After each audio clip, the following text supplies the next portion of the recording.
Hi, I'm Nadia Davis and I'm a qualified therapist working with young people and adults within the educational and private sectors. So today I'm just going to give you 5 tips towards mental well-being. Positive mental well-being is what we're focusing mostly on, and just really getting you thinking about some of the ways that you can support yourself. So the first one, number 1, is self-care. Self-care is so important. Trying to find the balance within your life between the things that you get fulfillment from and the way that you look after yourself. Perhaps if you're busy with work or with education, how do you really find that time for yourself? So when thinking about self-care, it's important for you to consider whether or not exercise or meditation are things that work well for you. If you're not someone who can really engage in exercise and meditation, it might be something else.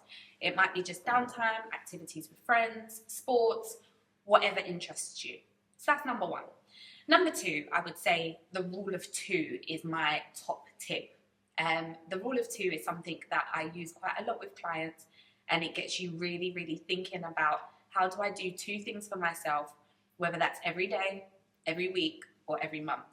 It depends on your schedule and how you can fit it in, but with the rule of 2, it really allows you to find some real intentional time for you to be able to set aside 2 things that you can do for yourself in that day. So if you are someone who can fit it in every day, that might just be something like having a hot drink in the morning, sitting without your phone, without any distractions, and just finding that time for yourself. If you're someone who needs to put that maybe into your week, then you might pick a day of the week. So it might be a Tuesday, for example. And on a Tuesday, you might do 2 key things for yourself. But the importance is that you're just able to set aside some real concrete time for you. So, number 3, notice your triggers.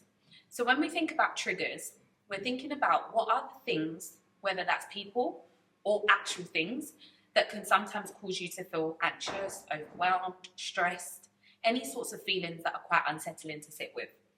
Once you're aware and you can notice what your triggers are, then you're able to work out, okay, how do I manage to get rid of these?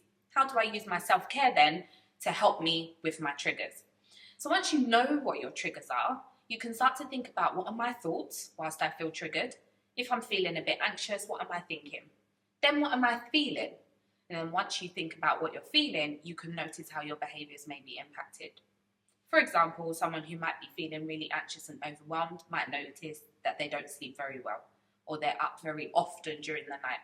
So that might just be the key thing that they see. That's the behaviour. Then they're able to work backwards, and you can think about what are my thoughts and what are my feelings, and how do I overcome that? So that's number 3. Number 4, connect with others. So connecting with others can be really, really important to keeping your mental well-being at its best. Being able to socialise, go out with friends, whether that's going to parties, whether that's just, chilling at home. That could even be with family members as well. But whatever you choose to do, it's important that you connect with others.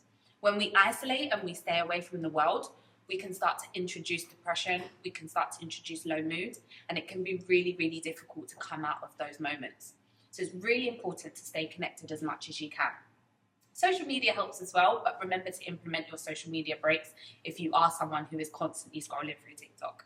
So number 5, last but not least, make a list of 5 things that make you feel really, really happy.